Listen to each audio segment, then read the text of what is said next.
Welcome everyone to Slow Art Friday. My name is Paige Taylor. I'm the Learning and Engagement Assistant here at the Asheville Art Museum, and I'm happy to be joined today by our docent, Susan Oliver. My voice is a little shaky today. I'm getting over a cold, so please excuse me.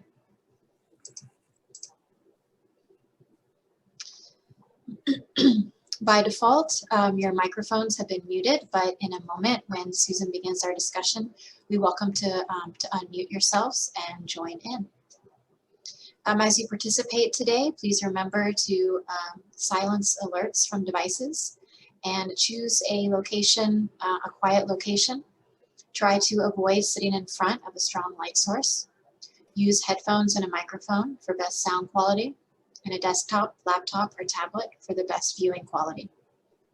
Make sure that your screen name includes your first name and last name, or first name and last initial. To ask questions or make comments, please unmute your microphones and make your comments or questions. You're also welcome to type in the chat box. We are recording, so if you prefer not to be part of this recording, you're welcome to turn your video off and mute your microphones and participate through the chat box. Each Friday at 12 p.m., docents lead virtual interactive conversations about a few artworks in our collection or special exhibitions. The goal is simple: slow down, discover the joy of looking at art, and talk about the experience with others. For today's program, Susan will lead us in an interactive conversation about 3 artworks in our special exhibition. We'll spend about 15 minutes or so with each artwork. Susan will allow us time to look at each artwork on our own, slowly, before leading a conversation about each one. As participants, we encourage you to engage in dialogue with Susan, myself, and each other. Are there any questions? Okay, Susan, what are we going to be talking about today?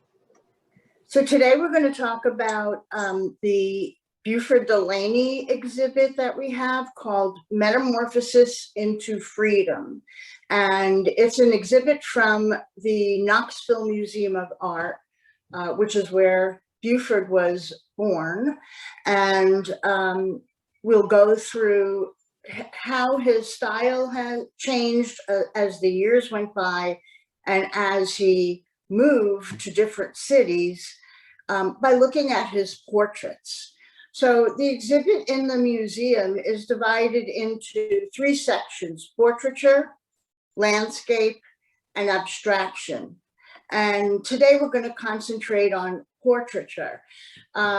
Buford used it's said that Buford's portraits communicated more about his emotional state and feelings about the subject than they did about their physical appearance. So keep that in mind as we start looking at the first portrait.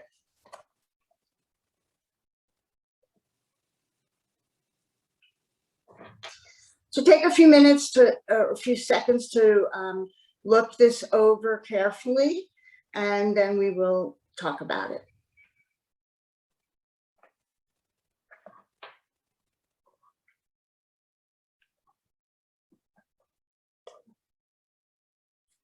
So I should just let you know that for some reason, I can't get the gallery view, so I can't see you. So just speak up when you want to join in, or Paige can see you for some reason and she will tell you. But just looking at this first portrait, what's going on in this artwork? What are you seeing?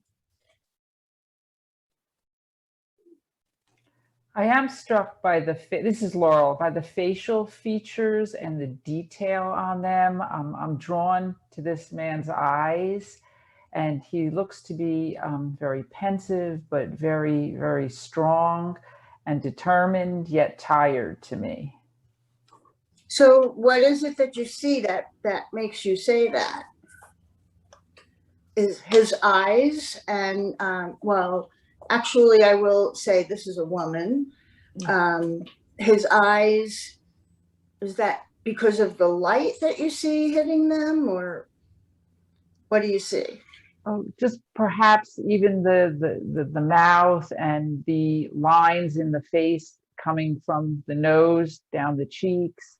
And I think the coloring in the background, the yellow and the green, helps to highlight the face. Okay, so you see both the light and the colors chosen as ways to bring out the personality of this person.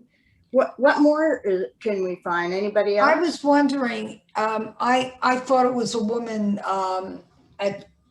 originally, but I was wondering if it was either a parent or a relative, a sister, or even a grandparent, depending upon the age, an aunt.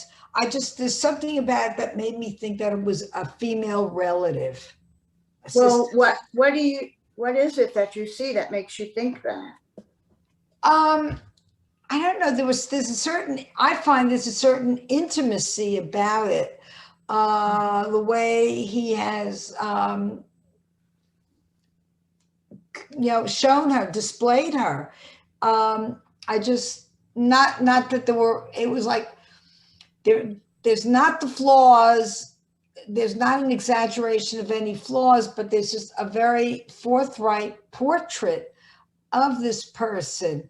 And yes, it's like Laurel said, there is a certain pensivity to it, a certain seriousness to it. But I think he is trying to show this woman in a better light, as opposed a more positive look than as opposed to a negative appearance. I agree with Ellen that it looks like a relative, it looks like a mother.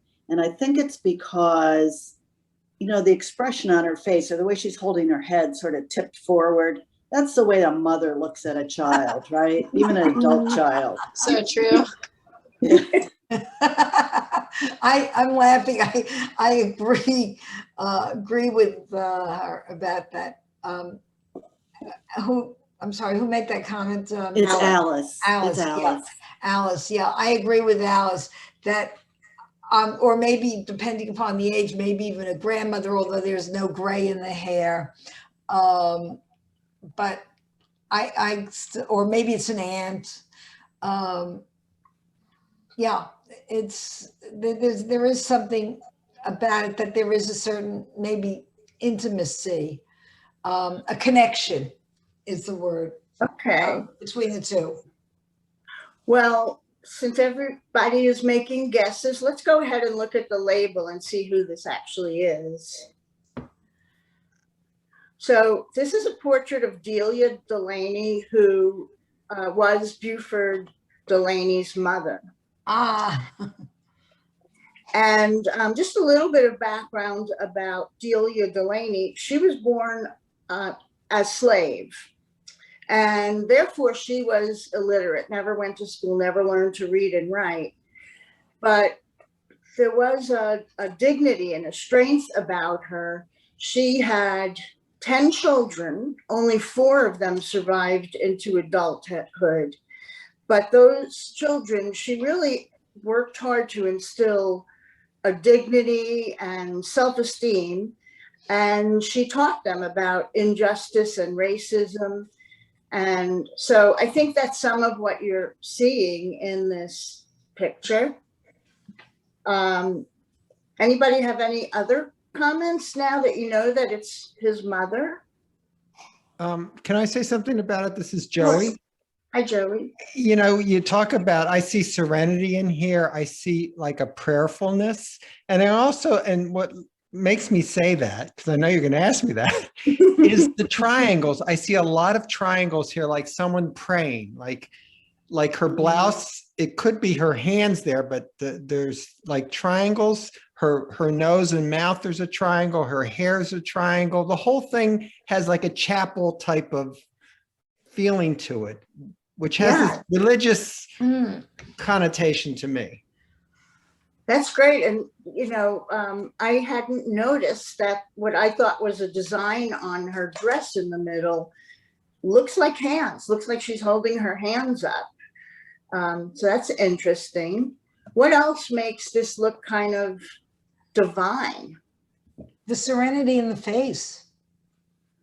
Yeah, she looks very peaceful. And pensive. Also the light, you know, kind of the light in the background kind of lights her up, as well as the light on her face. Almost like a halo effect. And, Right. Great. and I think the fact that this is a full face as opposed to a profile, really, it would be very different portrait, or very different if it was a profile. I think that just the head-on face, no jewelry, and no real arm movement, although those may be praying hands in the center, but no arms, no jewelry, just that full-on face. And for the most part, this is how Delaney did portraits, was faces or busts kind of, but very rarely did he ever do a full figure. There are exceptions, and we'll see one of them later.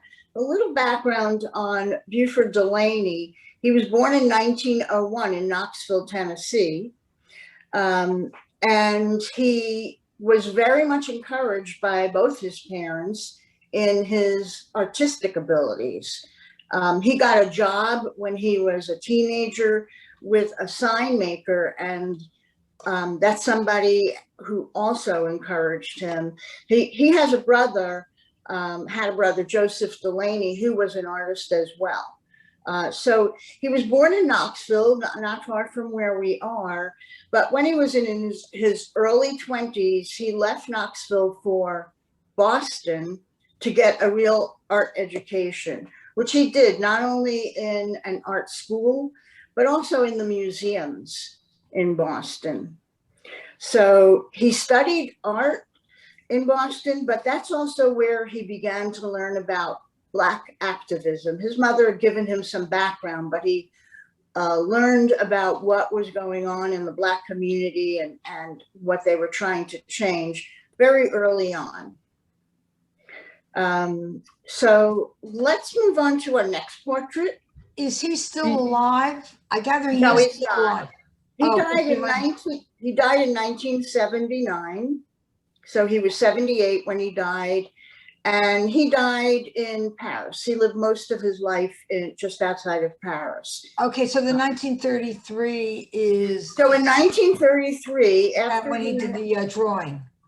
The 1933 was actually done on his first visit home back to Knoxville after he had left. So he had moved to Boston. From there, he moved to New York, and then he went home for a visit, and that's where he did the portrait of his mother.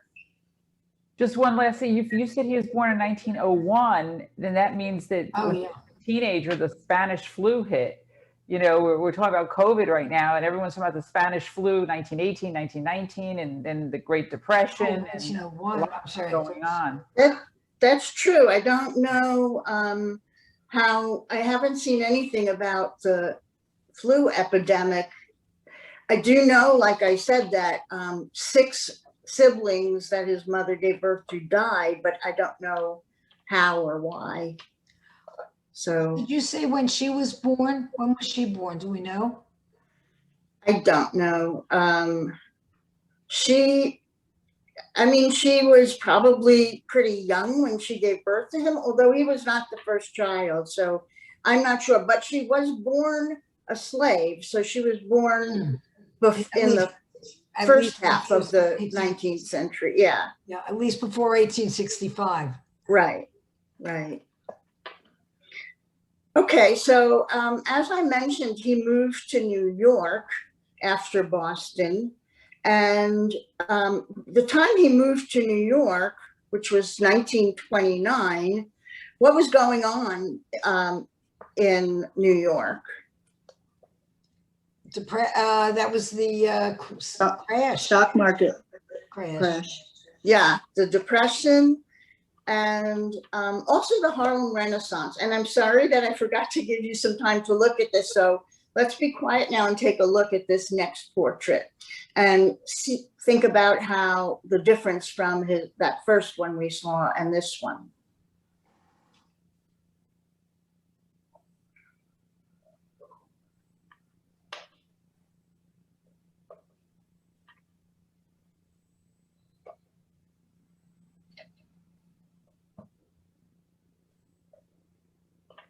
So what's going on in this artwork? Well, one thing that's really striking to me is, like the other one, but even more pronounced, is the halo effect around his head. It's really, I think it's really obvious. Mm-hmm. I wonder if that was in all of his portraits. Well, one thing that we do know is that the portraits that Delaney did had a lot to do with how he felt about the people he was drawing portraits of. So it may have shown more of Buford's emotions and how he looked at these people necessarily than the person. Right. What else can we see in this artwork? The colors on the face are not true to life. I'm struck by all the colors. I mean, the yellows, the pinks, the blues, the purples, the greens. It's all of these colors used on the face, whereas the first one we viewed looked to me to be more true to life in the facial complexion. It's almost as if the skin, and I was noticing that too, Laurel, but that the skin there's a sense of, at least there is a sense of pointillism, where everything, is dots, is like Syrah, but a lot somewhat looser, but the idea of all the different tonalities in the skin. And yet the clothing and the hair are fairly solid. Yeah. So what do you think he means by that? What do you see in here that he's trying to indicate? Maybe a sense of, strange thing to say, maybe of multiracialism, with all the skins, the colorings of the skin, although they're not necessarily, well, maybe some of the pink, but then you throw in the orange and the blue and the green. I'm not quite sure, but that to me was very noticeable, that there's some realism, and yet the coloring of the skin, it's like Laurel said, it is very unusual. And there's also the other thing that I noticed, and even in the other portrait, he has very definite outlines of the head and the shoulders and the ears. Okay, anybody else have anything that they want to talk about, that they see in here? Hello, my name is Sandy, and I see a glow. I see a transformed person. Like nobody is going to take me down. I want to say a spirituality. Nice, that's interesting. Somebody pointed out spirituality in the first one as well. Can we zoom in the word on the right there above his shoulder as you're viewing the portrait? I can't go the other way. Yeah, there. What is that? I don't know what it is. Just it looks like he gave this portrait to someone. It says to John Arvant or something like that, from Beauford Delaney. It's dated 1944, and I believe that we don't know who John Arvant is. I'm not sure. I think that I mean, he must have been a friend of theirs. This was during the Harlem Renaissance, so there were a lot of artists interacting with each other. And does anybody know who this is? James Baldwin. It's a self-portrait. No. Yeah. No, it's Well, James Baldwin. let's take a look at the label, the slide with the label. And this is indeed a portrait of Oh, James wow. Baldwin. And the exhibit that we're talking about, Metamorphosis to Freedom, is actually, was actually something that James Baldwin said about him, and we'll get go back to that a little later. But he moved to New York in 1929, and then he met James Baldwin in 1940. And James Baldwin was Buford was young, but James Baldwin was much younger. And he sort of Delaney took Baldwin sort of under his arm as a protege. One interesting thing that Buford helped James see was one day they were walking on the streets of New York. And if you've been in a city street after a rainstorm, you look down at the puddle and you'll often see all different colors in it, which has to do with the oil that's left in the streets by cars and such. And it kind of almost looks like that's where he's going in the skin. But what Delaney taught Baldwin was to look deeply for what you don't immediately see that's there, and that how important light is. So he did many portraits of James Baldwin during his lifetime, and this is believed to be the first one. Can I say something about this, the picture? I'm familiar with James Baldwin's appearance, but the way this is done, and you could see the sclera, the white part of the eye under the cornea there, that's unusual. I don't think when you look at most people's faces, you don't see the white around the eye like that. And I think that's the way he looked.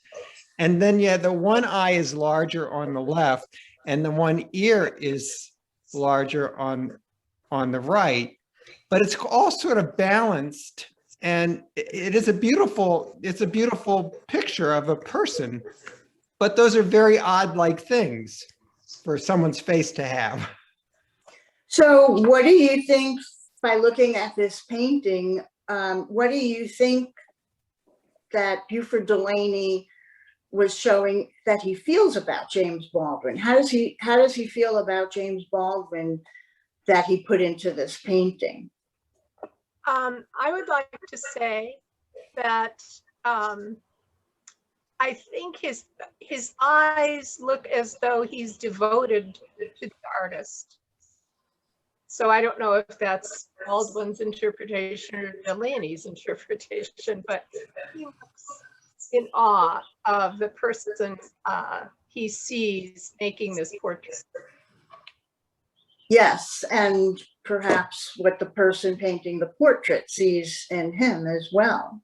Right. So there's a real vibrance here. And as Laurel mentioned about all the colors, that could also be, besides that he really focuses on light, both in Boston and then in New York, he spent a lot of time in museums. And he saw a lot of art that he did not know of in Knoxville. And it's been thought that maybe the change in time, this is a little more than 10 years after he did the first one, might have to do with some of the artists that he started looking at in museums. Does this remind anybody of another artist? That's what made me think of Seurat. Yeah. Yeah. But the other thing that I was going to say is that the ears are two different shapes, but it could also have been the way not Baldwin, Delaney was facing James Baldwin when this was being made, or how he remembered him, and that maybe one ear, just because of the way the head was slightly tilted, one ear looked larger than the other. Sandy says Van Gogh used color like this, and actually a lot of people have thought that you can see how Van Gogh influenced him in this painting. But what I think also, when I was pointing that out, is like it's verging on a little bit of abstraction, like a Picasso or something, where everything's not quite aligned, or but yet you know exactly who it is. This face is a familiar face, but I'm not sure if I put a picture of James Baldwin up there, whether it would be very symmetrical or whether he would have these features that are slightly off like that. I think he really thought that he was not a very handsome person. You know, he and his photos, you know, he has it's kind of like a thyroid condition with his eyes, that they're always like that. He always had bags under his eyes, the lines. I loved the comment about the multiracial quality with using those different colors in his face. I think that was really interesting, because he, you know, he left the US because of the situation with the blacks in the United States to go to Paris. And that is always his issue, about being black and what it meant to be black, and why he couldn't be a writer and not be a black writer, you know? So, and I when you look at this picture, it looks very much like him, but you don't usually see that smile. But there are some photos, images online that do show pretty much like this. You know, I just think it's a really incredible painting of what he must have meant to Delaney. Well, this was during the Harlem Renaissance, and he spent a lot of time up there in Harlem, although he lived in the East Village in Manhattan, I think. But he is certainly being influenced not only by other artists, but by what's going on racially in this country. And a lot of the stuff that his mother began to instill in her children came to fruition among all of these other artists. James Baldwin said of Buford Delaney, quote, "He taught me how to see and how to trust what I saw." And partially, I think that's about the light. So what we see is a portrait painted by an artist who loved the person he was painting, and that person loved him back. They were very good friends for their entire lives after this, after they met in 1940, and remained important in each other's lives as they moved around the world. Were they lovers? Were they? I have not found anything that said that they were. They were both gay men. Mm-hmm. And in a way, Buford had found two parts of himself when he moved to New York. One was the artist and kind of the revolutionary and person who's starting to understand what it means to be Black in this country, up in Harlem. But he lived down in the Village, which was, much of it was a gay community there. So I don't think they were lovers. I think they were just best friends, or they really took care of each other and helped each other in their art. So yeah, Sandy says they were not lovers. Let's see. Yeah, Sandy read that they weren't lovers. I didn't read anything that said that they were. So they spent a lot of time together, but eventually James Baldwin moved to Paris. And a few years later, Beauford Delaney followed him to Paris. He moved, let's see, he moved to Paris in the early 50s, I think. I'm finding it here. He moved to Paris in 1953. And there he was reunited with James Baldwin. And as somebody had mentioned, this is starting to look a little abstract. Depending on where he was, Knoxville, Boston, New York, Paris, his art seems to really have changed. And of course, it changed with his getting to know other artists. So we'll look at a much later portrait that he painted, which is unusual in a lot of ways. That's the next portrait. Wow. So a lot of time has passed. And so take a few minutes to look at this portrait. Very African.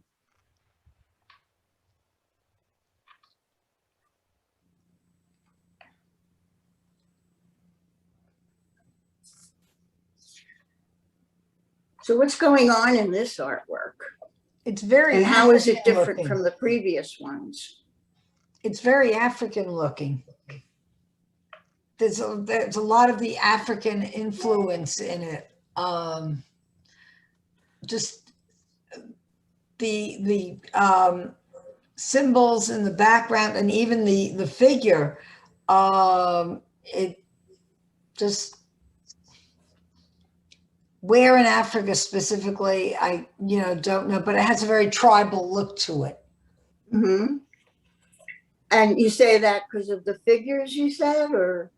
Everything about it, the whole, the background, the symbols, even the person with the figure, it's himself with the headdress, and it looks like beads around the neck, and just, he might be bare-chested with maybe tattoos or jewelry on him, or it might be even, it is a shirt.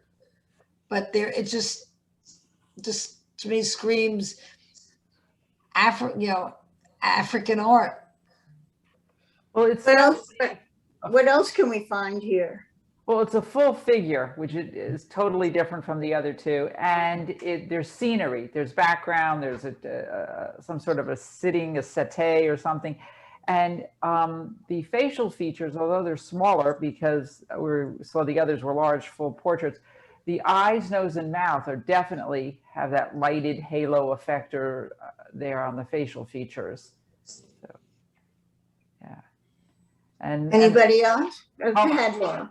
The colors are very interesting, especially the shorts that he's wearing. The colors are vibrant. I don't think this is a portrait of any person in particular. I think it's maybe an amalgam.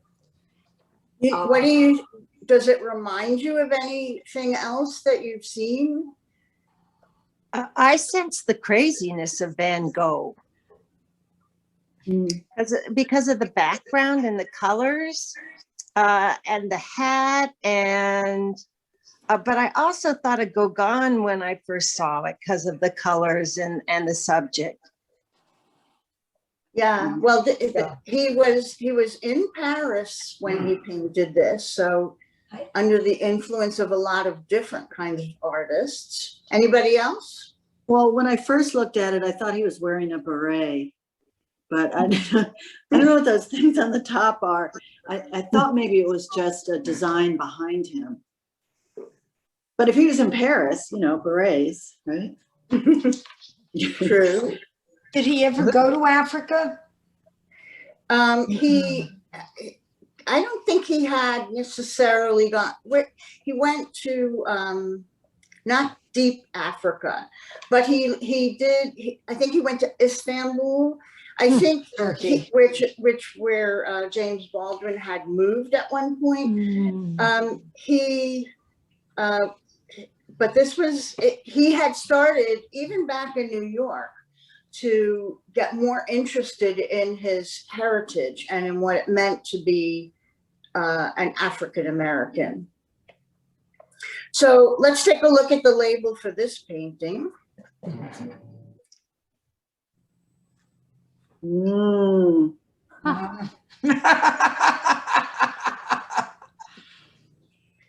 So this is the last self-portrait he ever did of himself. He did many, and they were faces, heads, busts like you've seen, but this is the first one, maybe the only one that he's done full figure. And he says it's in a Paris bathhouse, which I haven't been to, but I've heard that they can be very elaborate like that. And he is in African clothing.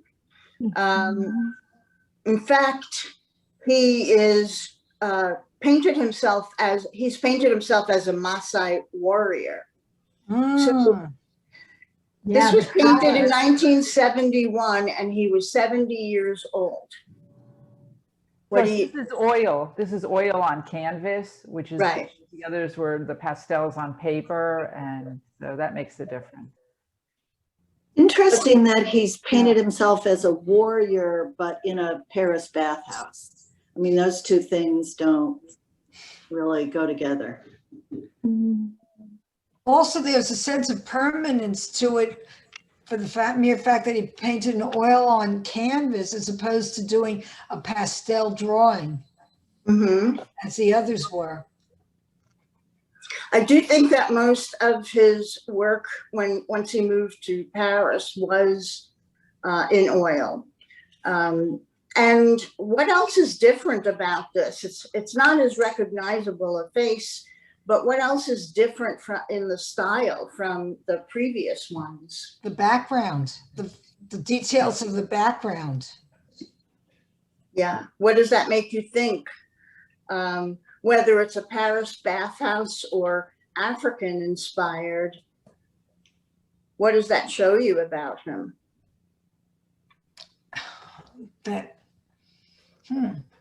He's out of place. Yes. Or he's more, the opposite almost is that he's more in place because he is making himself part of the background. And it's a very black figure. I mean, I think that's skin. I don't think that's clothes. And yeah, and it's very different. That's an interesting idea, to just be feeling like who he is. I think that probably that color skin is more like an African warrior than like Buford's, even though he was Black as well.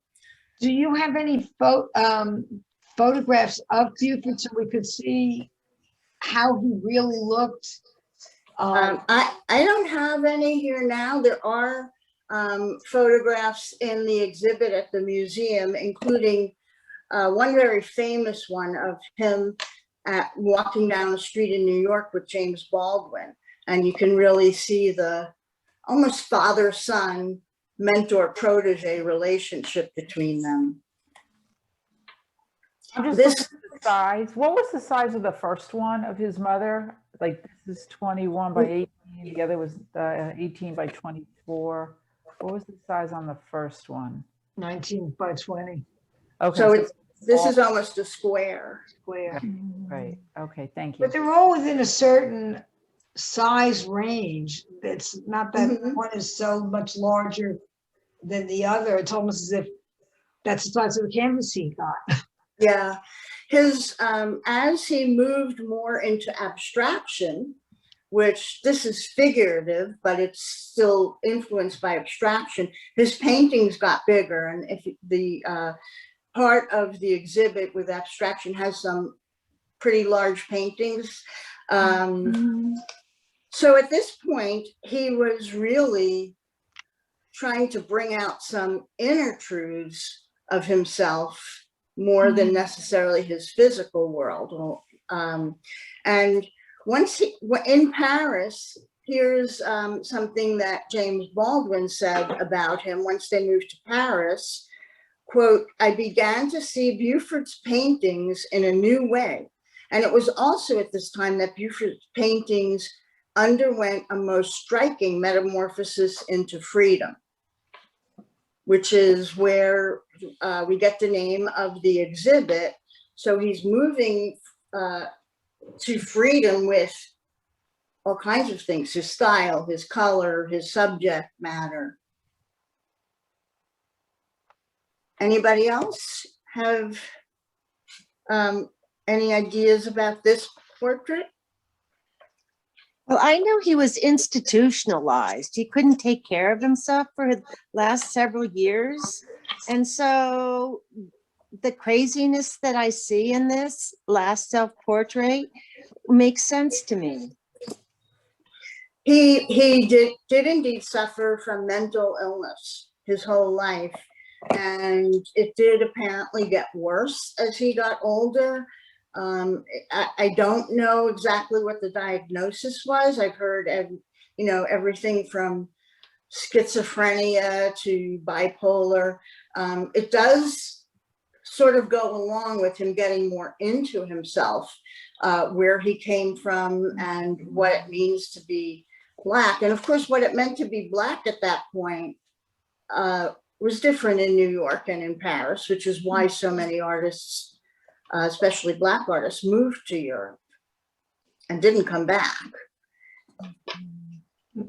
Maybe it was almost a fantasy that he had of himself. Yeah, or how he saw himself inside. But you're right. He's looking at fantastical things, and he's painting it from his imagination, I think, more than in life, I would say. What else? What else can you see in this?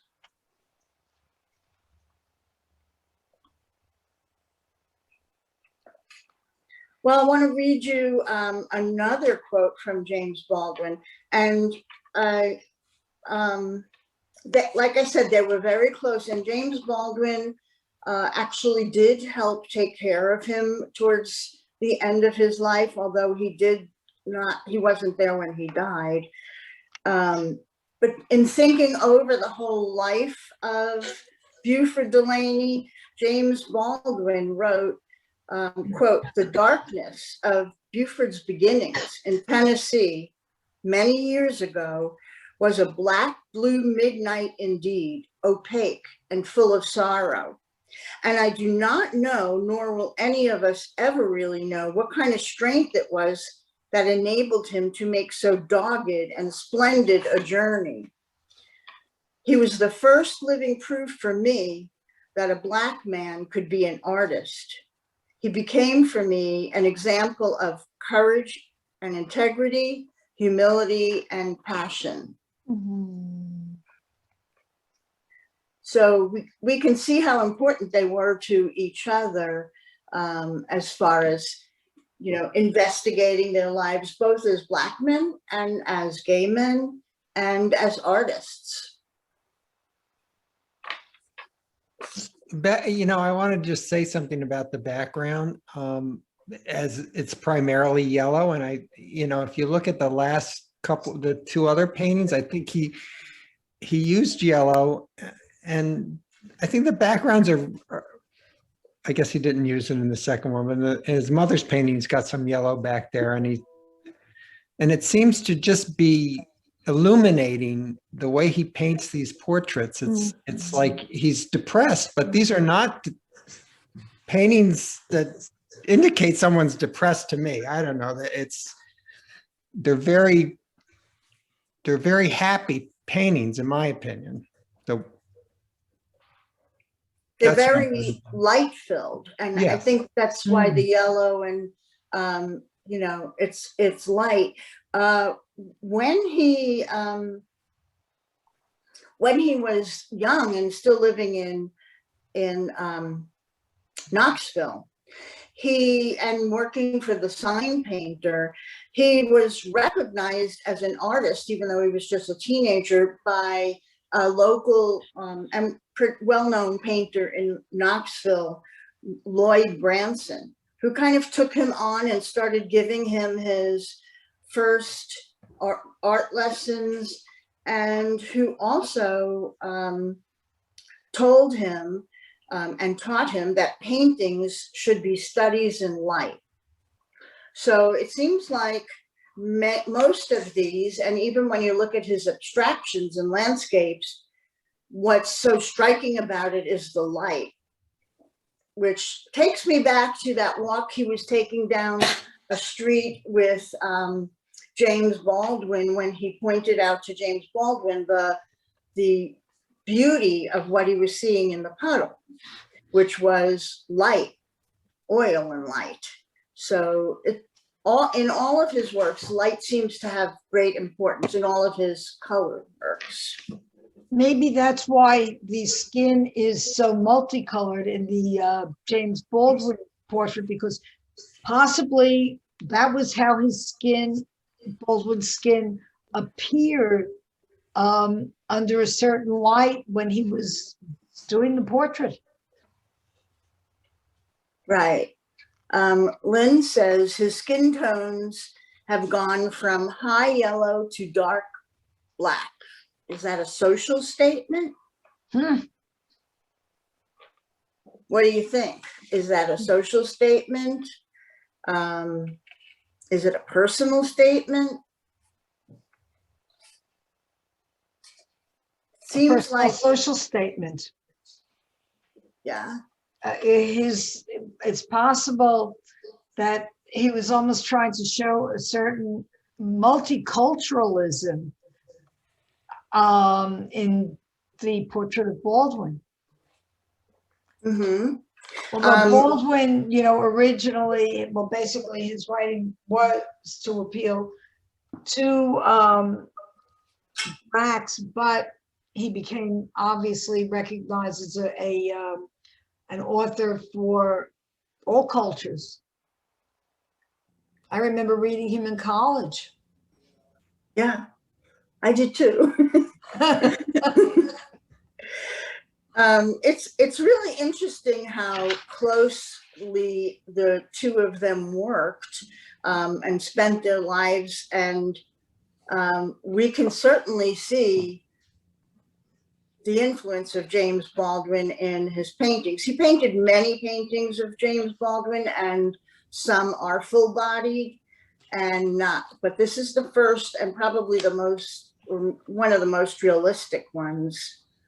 But it certainly is, all three of these certainly are studies in light, and the emotions in them are seem to be more of Beauford Delaney's than necessarily the person he's painting of. So he's painting how he feels about the person and how he sees them. So in the third one, this is Julie Stoffels. It appears to me that he looks very impatient, as though he wants to get up or uncomfortable. And it, as someone else said, he isn't wearing something you would expect someone to wear in a bathhouse. It's true. And it's interesting how he paints himself as if he's in Africa, but says that he's in Paris. Like I said, I imagine a Paris bathhouse would be somewhat ornate. I don't know if this is what they would really look like. Anybody ever been to a Paris bathhouse? But what you just said about him, it looks like he may be trying to stand up or maybe sit. He's uncomfortable, definitely. He's not standing up. He's not sitting down. It doesn't look like he's doing either one of them. And maybe that's a statement about his own discomfort with his sexuality. Yeah. Discomfort with his mental states. Too, yeah. Yeah. Or where he belonged. Does he belong in Africa or Paris? I think at this point he knew he didn't belong in the United States, but it is interesting. Somebody mentioned before that he puts himself in costume of an African person set in a Paris bathhouse. And, you know, but the fact that it's in a Paris bathhouse is part of his title. I think that if that wasn't in the title, we all would have thought he was in Africa, or this is from Africa. If you haven't yet seen the exhibit, I really urge you to go. Not only are there paintings, but there are all kinds of notes. Especially in the beginning, he was very poor. And so you can see how he's drawing, sketching on every piece of paper he can find. And one thing that I found really interesting that does have to do with his portraits is there's one frame that has many, I don't know, a dozen or more little pencil drawings of himself, like he's trying to look at all the different ways his face can look. And a long time ago, I saw a show of Rembrandt's portraits, Rembrandt's self-portraits, and Rembrandt painted many dozens of tiny little portraits of himself. In fact, you had to use a magnifying glass to really see them, with every different emotion, so that he knew how to paint that emotion when he was doing his paintings. And he would sit looking in a mirror and do these sketches. And when I saw this framed collection of Buford Delaney's self-portraits, it reminded me of that. And I was wondering if that was kind of an exercise for him. So you can see both his writings and maybe some art exercises he did. And other portraits, which I wasn't able to put in the show, from his time as an abstract artist, which it's hard to even tell they're a portrait until you see the label. Very interesting. So anything else about Buford Delaney or James Baldwin?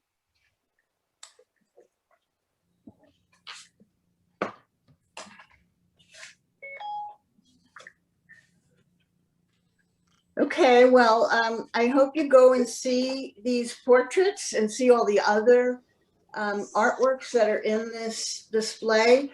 All of the art comes from the Knoxville Museum of Art.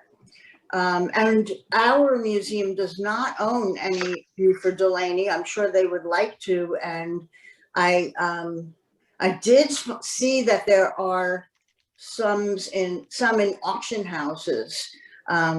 Probably quite a lot of money, but he was a pretty unknown painter.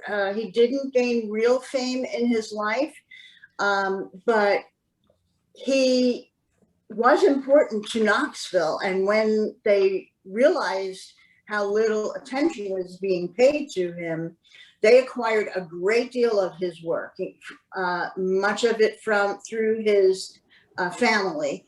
And so they have an amazing exhibit, many more things than we have, but it's a very good representation of his art from the very beginning to the very end. So I highly encourage you to go visit the show while it's at the museum. Thank you, Susan. And thank you for the artworks that you selected and chose to share with us today.